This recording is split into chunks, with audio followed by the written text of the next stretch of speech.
The number of people addicted to gambling in the UK alone has risen by 50% in the last 2 years. You're here because you don't want to be a part of that statistic moving forward. I was able to quit gambling. Let's find out how you can too.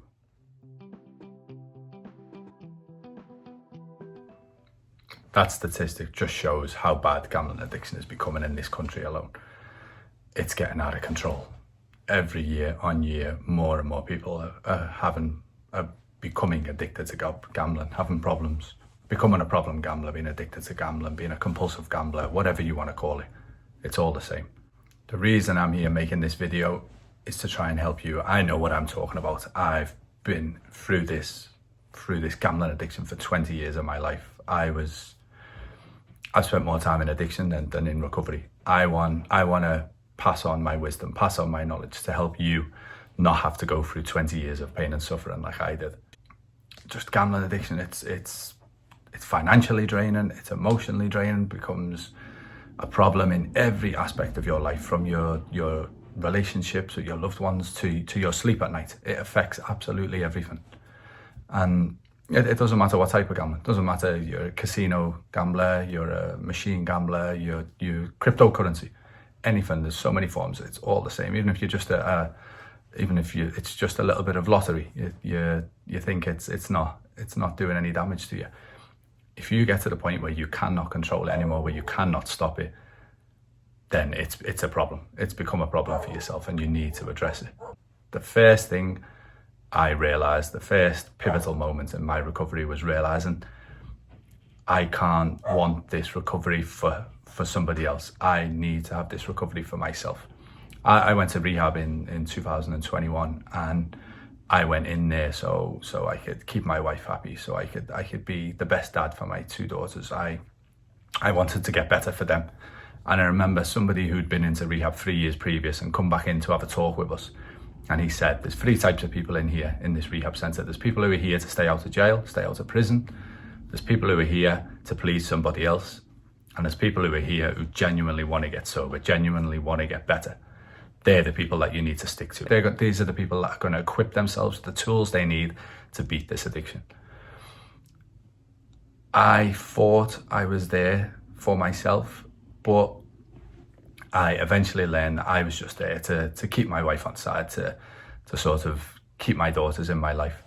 And 6 months after rehab, I relapsed again. Understanding in that exact moment, that was the pivotal turning point for me. Understanding I need to get better for myself. I need to want this for myself, for my own life. I need to not want to live this secretive life anymore, not live all these lies and all this deceit, not be isolated from the world, basically, and just live in this secret little addiction. It's such a functioning addiction that I was able to be a functional adult all my life while secretly dealing with this addiction. But once I understood, I don't want to live with this stress anymore. I don't want to live with this isolation from, like, nobody knows me because I've got so many secrets. I tell so many lies to cover up all my tracks until that one day when I finally win that life-changing money and everything will come good. Well, I won that life-changing money many a time, and I was never able to stop. Nothing ever changed. It was just more ammunition to go back again. That was the first step for me, admitting I want to do this for myself. And also along with that, that's the first moment of realizing, right, I need to do this for myself. And then the first step with hitting the addiction head on is admitting I cannot control my gambling. I am powerless over gambling. Many times I'd go months. I'd go to my support groups and I'd go a few months without gambling. And then I'd think, right, well, I've got this all under control. I've proved I can not gamble for a few months. I can do this. And I'd go out and have a small bet. Eventually, it would always lead to the exact same thing, getting out of control, playing with money that I shouldn't be playing with, and just financial loss, damaging trust with loved ones, just the same horrible consequences every single time. And that happened time and time again for years on years. Again, once I was finally able to admit I cannot control gambling. If I go and place one bet today, whether it's a week later, a month later, a year later, it will eventually get out of control again. And I won't be able to put a lid back on it. So that helps me not place that first bet, because I know it'll get out of control. Whether it's a small bet today, it'll be a large bet, it'll be an out of control bet eventually. So that helps me stay stopped. So you need to realize that you want to get better for yourself. You need to accept that you want to live, you want to change your life, you want to make your life better.